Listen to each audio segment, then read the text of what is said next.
ان الحمد للہ نحمده ونستعینه ونستغفره ونعوذ باللہ من شرور انفسنا ومن سیئات اعمالنا من يهده الله فلا مضل له ومن يضلل فلا هادي له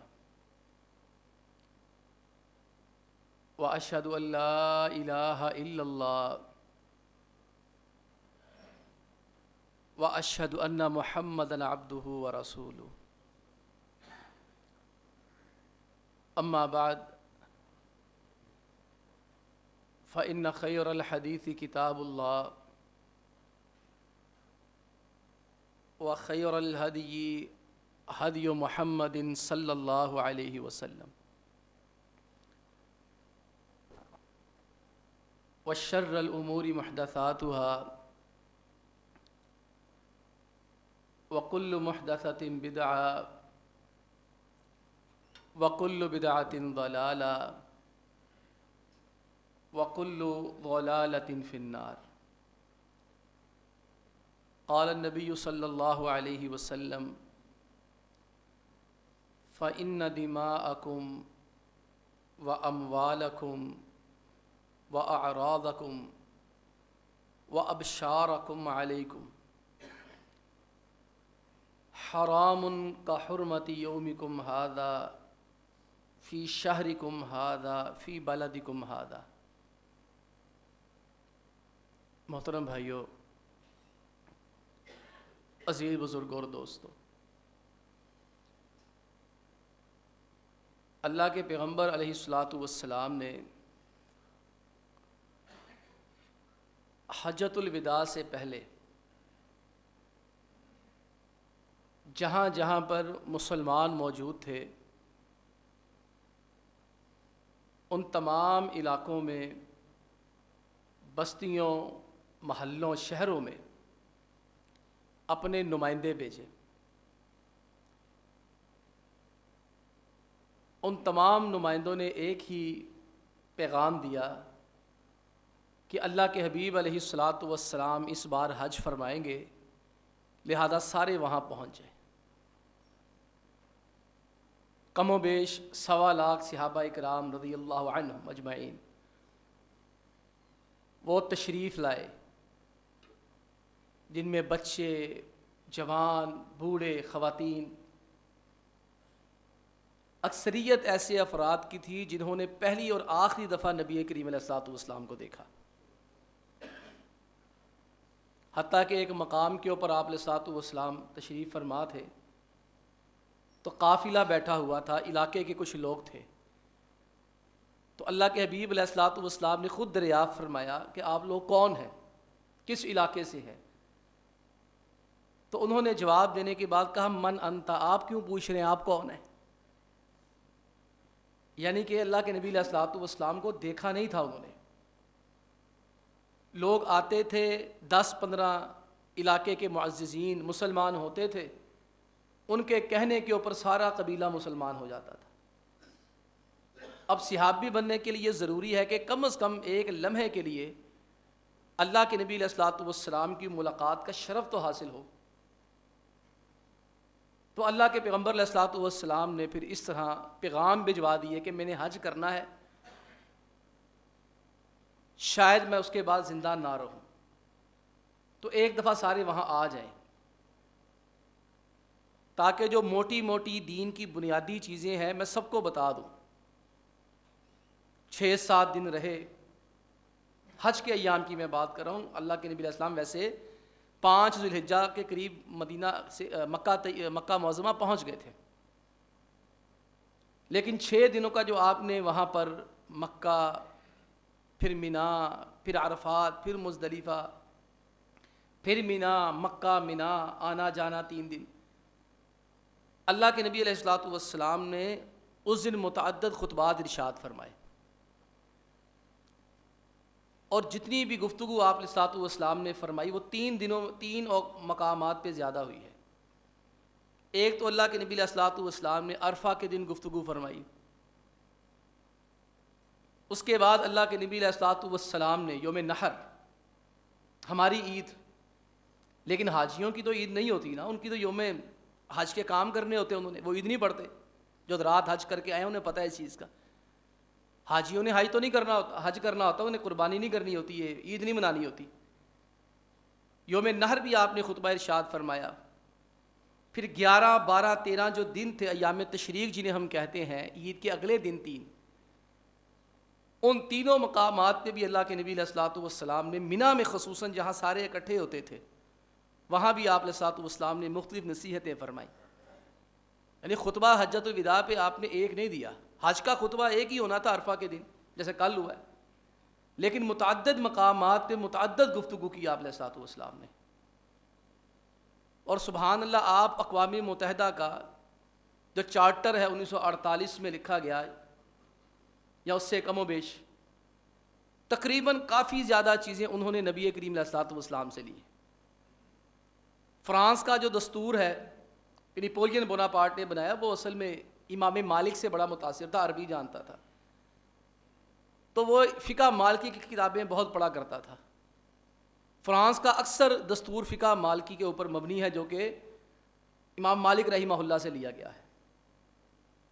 یورپ نے جو اپنا ایک اخلاقی ڈھانچہ تعمیر کیا تجارتی منافع کے لیے، کوئی دین کے لیے نہیں، یورپ میں اگر ہماری کچھ چیزیں اپنائی ہیں تو ان کو یہ سمجھ آئی ہے کہ ایک اچھی زندگی کے لیے، خوشگوار زندگی کے لیے ان چیزوں کا ہونا ضروری ہے۔ وہ ساری کی ساری آپ دیکھیں خطبہ حجۃ الوداع کے اندر ہمیں مل جاتی ہیں۔ اللہ کے پیغمبر علیہ الصلوۃ والسلام نے جو گفتگو جتنی بھی فرمائی ہے وہ ساری تو نہیں ہم بیان کر سکتے، لیکن 3 جو موٹی موٹی بنیادی چیزیں جو میں نے حدیث پڑھی، قربانی کے دن 10 ذی الحجہ کو، ہماری آج 9 ہے، عرفہ کا دن ہمارا ہے، وہاں عرب کے اندر مکہ معظمہ میں آج 10 ہے، تو ان کا اعتبار کرتے ہوئے یوم نحر کو، قربانی کے دن، اللہ کے نبی علیہ الصلوۃ والسلام نے صحابہ سے پوچھا یہ کون سا دن ہے؟ صحابہ کرام خاموش رہے، تو آپ علیہ السلام نے فرمایا الیس بیوم النحر، کیا یہ قربانی کا دن نہیں ہے؟ اللہ کے نبی علیہ الصلوۃ والسلام نے چینجنگ کر رہے تھے چیزوں کی حج کے دوران، تو صحابہ سمجھے شاید نام بھی چینج ہو جائیں گے، 3-4 چیزیں اور پوچھیں، دن کون سا ہے، مہینہ کون سا ہے، شہر کون سا ہے، تو صحابہ اکرام کو پتہ تھا سارا، لیکن کہتے ہمارے دماغ کے اندر یہ تھا شاید اب چینجنگ ہو رہی ہے نا تو نام بھی چینج ہو جائیں گے، مہینوں کے، دنوں کے، علاقے کے، تو ہم نے کہا جی اللہ کے نبی علیہ الصلوۃ والسلام ہی بہتر جانتے ہیں۔ کہتے ہیں ہم یسمونہا بغیر اسمیہا، آپ سے ہم نام بدل دیں گے، نام نہیں بدلے۔ آپ علیہ السلام نے تصدیق فرمائی کہ یوم نحر ہے، سب نے کہا جی ہاں۔ یہ شہر مکہ ہے، بالکل مکہ ہے۔ یہ مہینہ ذی الحجہ کا ہے، صحابہ نے فرمایا بالکل ایسے ہے۔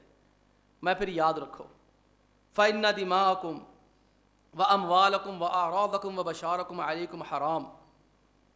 میں تمہارا عرب کے لوگوں کا نا ایک مزاج ہے کہ عرب کے لوگ عید والے دن کسی کا مال نہیں کھاتے، کسی پہ ظلم زیادتی نہیں کرتے، کسی کو قتل نہیں کرتے۔ عرب کے لوگوں کا مزاج تھا کہ وہ مکہ کے اندر باپ کا قاتل بھی آ جاتا اسے بھی کچھ نہیں کہتے۔ عرب کا یہ مزاج تھا کہ مکہ کے اندر کوئی دہائی دیتا نہ کہ یار تو میرے پیسے دینے لے، اگر کسی نے نہ بھی دینے ہوتے ابو جہل بھی دے دیا کرتا تھا۔ اور ذی الحجہ کے مہینے کی وہ بڑی تعظیم کرتے، تکریم کرتے۔ تو اللہ کے نبی علیہ السلام فرمایا کہ جس طرح تم اس مہینے کی عزت کرتے ہو، اس دن کی عزت کرتے ہو، اور اس مقام مکہ کی عزت کرتے ہو کہ یہاں کسی کا خون نہیں بہاتے، کسی کا مال ناحق نہیں کھاتے، اور کسی پر ظلم زیادتی نہیں کرتے، کسی کی توہین اور بے عزتی نہیں کرتے، تم نے ان دنوں کے علاوہ بھی کہیں پہ نہیں کسی کے ساتھ یہ کام کرنا۔ یہ نہیں کہ مکہ کے اندر تم ہو تو برائیاں چھوڑ دو، مکہ کے بعد بھی چھوڑ دیا۔ یہ نہیں کہ مکہ کے اندر تم لوگوں کا حق کھانا چھوڑ دو، مکہ کے باہر جا کے کھاتے جاؤ۔ تم نے مکہ کے اندر بھی یہ کام نہیں کرنا، مکہ کے باہر جا کے بھی یہ کام نہیں کرنا۔ تو اللہ کے نبی علیہ الصلوۃ والسلام نے 3 نصیحتیں جو فرمائی ہیں نا بڑی شاندار ہیں۔ سب سے پہلے آپ فرمایا ان دماءکم، تمہارے خون یہ بڑے مقدس ہیں، بڑے قابل احترام ہیں۔ اب ذرا ذرا سی بات پہ ہم دیکھیں ایک دوسرے کا خون بہانے کے لیے تیار ہو جاتے ہیں۔ یہ اتنی بڑی چیز ہے کسی مسلمان کا قتل کرنا. ہم تو کسی مسلمان تو درکنار ہے, کسی غیر مسلم کو بھی مارنے کے روادار نہیں ہے. وہ تو جب ہمارے ساتھ بدماشی کرے, غنڈہ گردی کرے, ہمیں آنکھیں دکھائیں, اسلام کو نقصان دے, اس وقت ہم کہتے ہیں. لیکن آج آپ دیکھ لیں کہ ذرا ذرا سی بات پہ مسلمانوں کا خون بہہ رہا ہے. چلے پہلے کافروں سے شروع کر لیتے ہیں. اب غزہ کے اندر آپ دیکھ لیں کتنے سال ہو چلے مسلمانوں کے ساتھ کیا ہو رہا ہے. وہ جو ایک معمول کے مطابق 4 5 6 10 8 روز کے تھے وہ تو تھے ہی تھے. اب آپ دیکھ لیں کہ ان بیچاروں کے ساتھ جو پورے سال سے ہو رہا ہے. میں نے پہلے بھی کہا, اب بھی کہوں گا, اس کے ذمہ دار حماس والے ہیں. ان سے بڑا احمق دنیا میں شاید کوئی ہو, ان کی قیادت سے بڑا شاید دنیا کے اندر بے وقوف ہو. پتہ نہیں کس کی باتوں میں آ کر کیوں انہوں نے یہ حرکتیں کی. اس کا خمیازہ پورے غزہ والے کو بھگتنا پڑا. 80,000 90,000 بندہ شہید ہو گیا. ان کو کوئی کہتا ہی کچھ نہیں ہے. جن کی وجہ سے تباہی ہوئی ہے, علاقے تباہ ہو گئے ہیں, بلڈنگیں تباہ ہو گئی ہیں, ہزاروں لوگ مر گئے ہیں, ہزاروں بچے مر گئے ہیں, کسی خبر میں کسی سوشل میڈیا پہ انہوں کا نام ہی کوئی نہیں لیتا. ان بے وقوفوں اور احمقوں کا ان کو ہیرو بنا کے پیش کیا جا رہا ہے. 58 ارب ڈالر صرف غزہ کی تعمیر کے لیے چاہیے. اللہ کے بندے, غزہ تو تعمیر ہو جائے گا.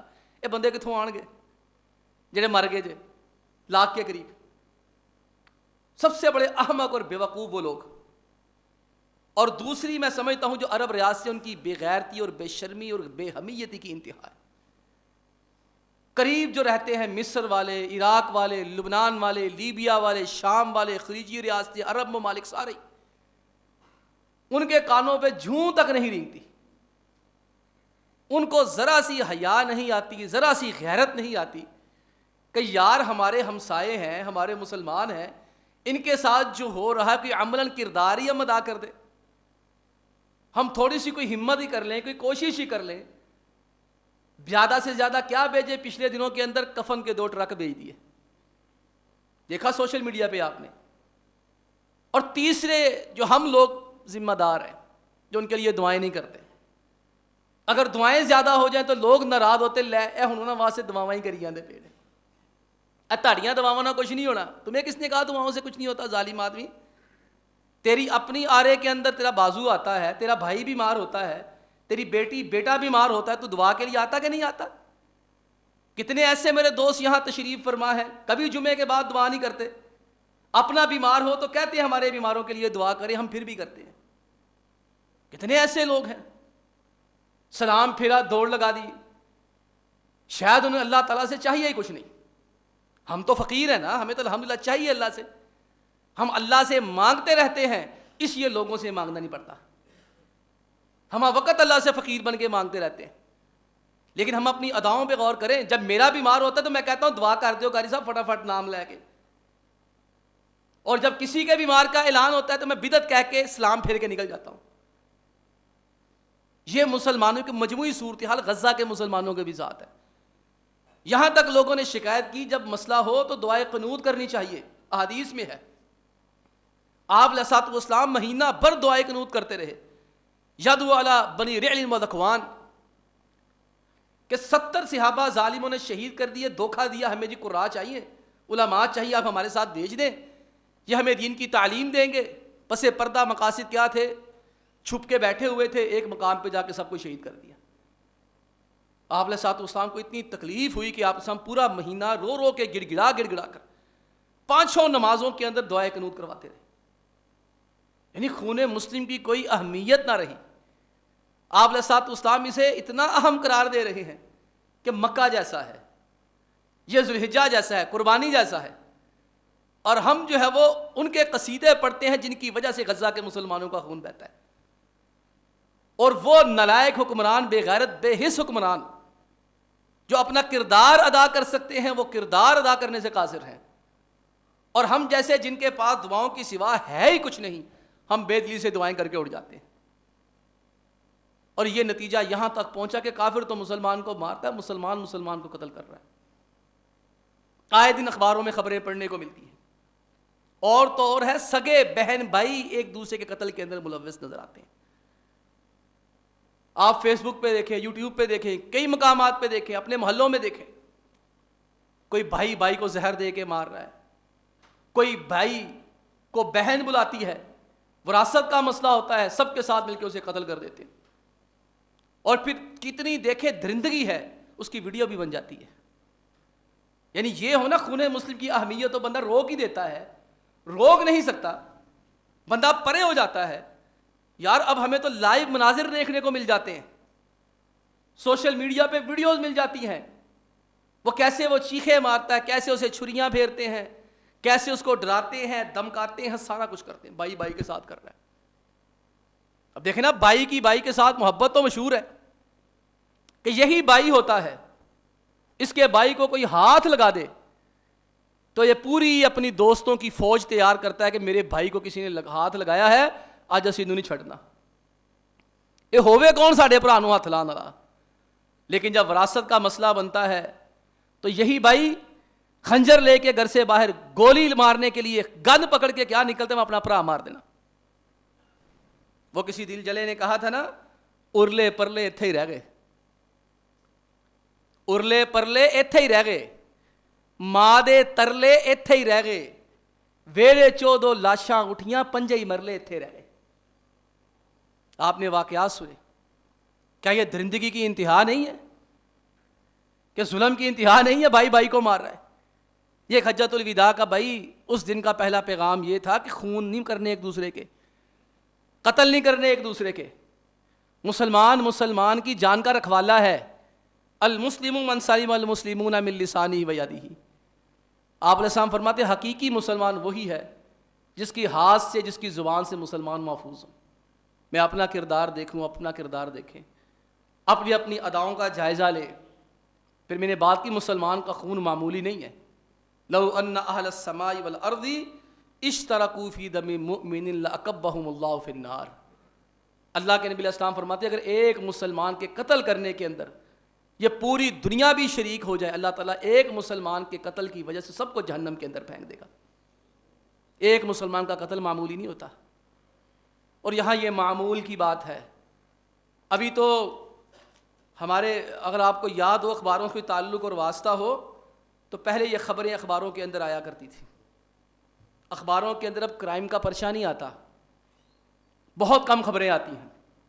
اس کی وجہ یہ گورنمنٹ نے پابندی لگا دی ہے، یہ ڈکیتیوں کی خبریں نہیں دینی، یہ چوری چکاری کی خبریں نہیں دینی، یہ زیادتی کی خبریں نہیں دینی، قتل و غارت کی خبریں نہیں دینی۔ یہ تو ایک ممنوع چیز ہو گئی ہے نا۔ لیکن اگر رات کو 9 بجے کا خبر نامہ سن لیں، BBC پڑھ لیں، سوشل میڈیا پہ دیکھ لیں، تو اللہ تعالیٰ معاف فرمائے، لگتا ہے یہ ہر بندہ دوسرے کی گردن ہی کاٹ رہا ہے۔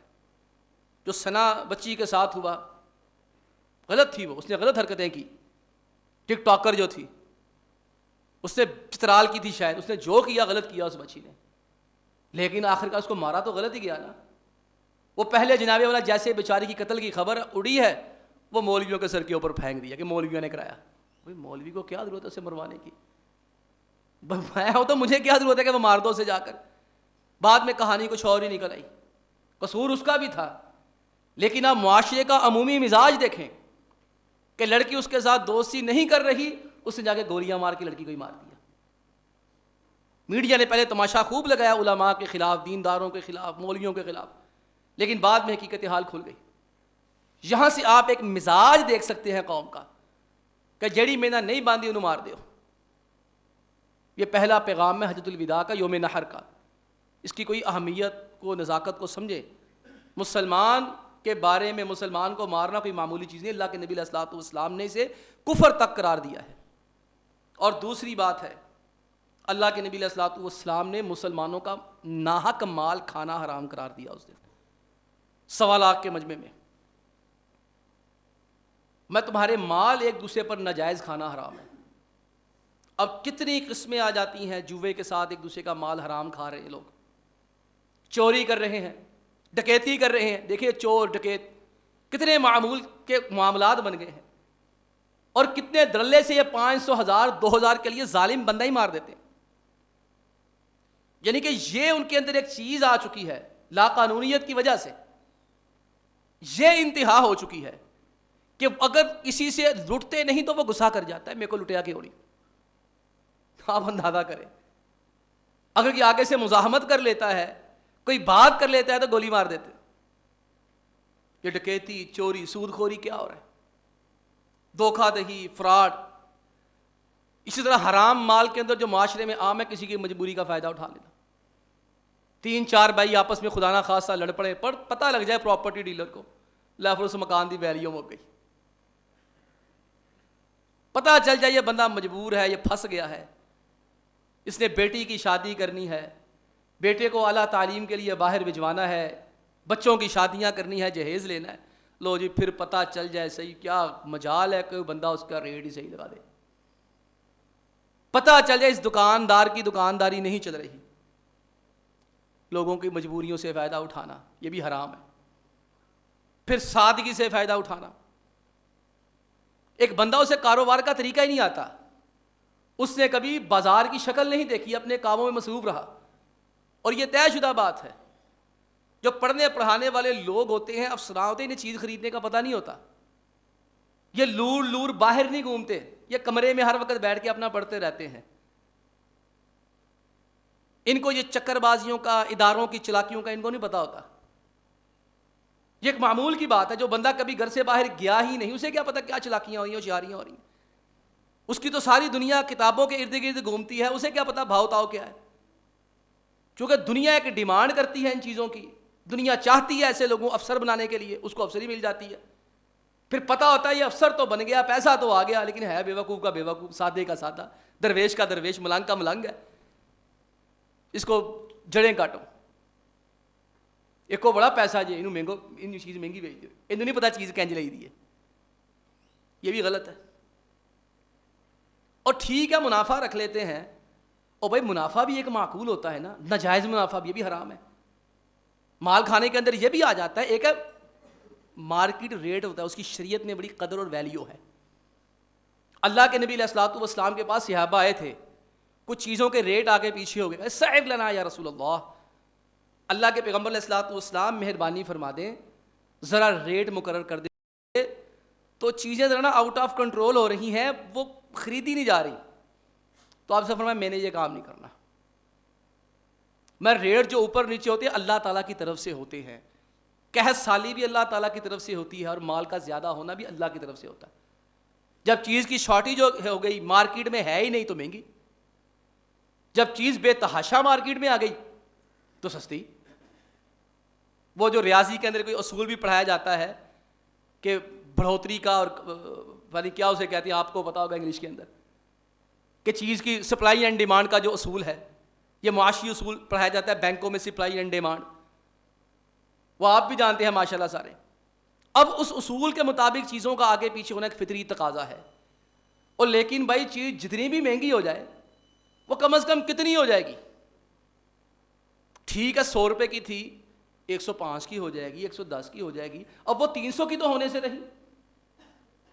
آپ علیہ الصلوۃ والسلام اس حدیث میں مارکیٹ کے اوپر سے مارکیٹ خود ریٹ طے کرے. آپ نے فرمایا میں نہیں کرنا، یہ ظلم ہو جائے گا آپ لوگوں کے ساتھ. کیونکہ آپ علیہ الصلوۃ والسلام ان چیزوں کے جانتے نہیں تھے اچھے طریقے سے، اس لیے آپ نے فرمایا تھا. اللہ چاہتا وہی نازل فرماتا، ریٹ طے ہو جاتے. لیکن مسئلہ تھا کہ شریعت نے تو قیامت تک چلنا ہے.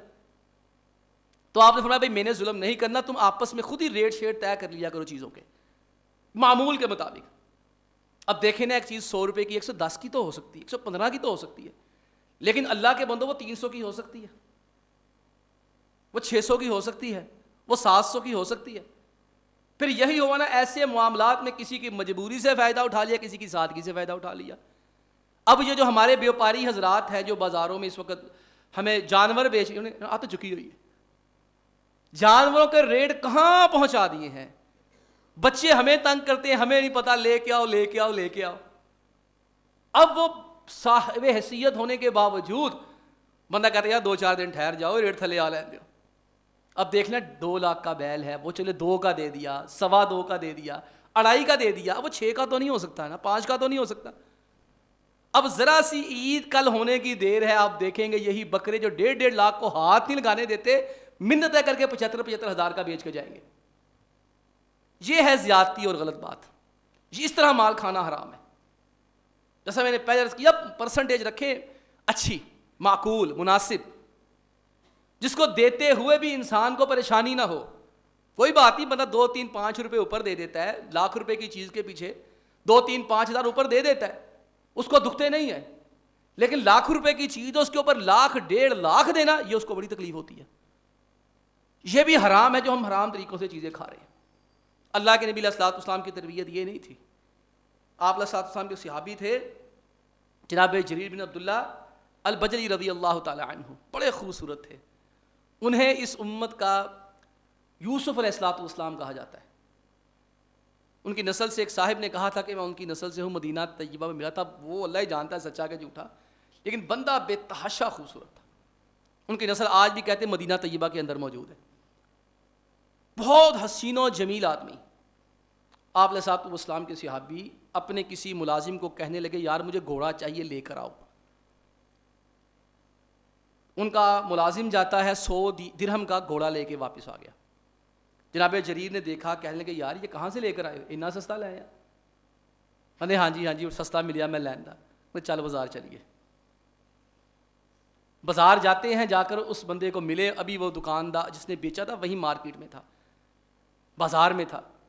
کہتے بھائی یہ گھوڑا تم نے دیا ہے؟ ہاں جی. کتنے کا دیا تھا اسے؟ اس نے کہا 100 درہم کا.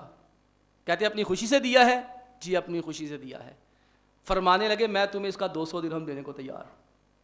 دیکھیں کبھی یہ سوچ مسلمان کی، آپ علیہ السلام کی تربیت کا نتیجہ. کیا میرا اور آپ کا یہ ذہن ہے کوئی غلط اسے مجھے سستی چیز دے دے تو اس کو نہیں یار تو پیسے بہت لے لا. کوئی رکشے والا ملے مجھے کہے یار کتنے لیں گا؟ 200 لواں گا. اور نہیں 200 تھوڑے ہوتے تھا 300 باندھا تو میرے کو 300 لے لے. کیا ہے میرا اور آپ کا یہ ذہن؟ اللہ کے نبی صحابی کا ذہن دیکھیں. کہتے نہیں اس کا 100 نہیں، میں تمہیں ڈبل دینے کو تیار. اس نے کہا دے دے، اندھا کیا چاہے 2 آنکھیں.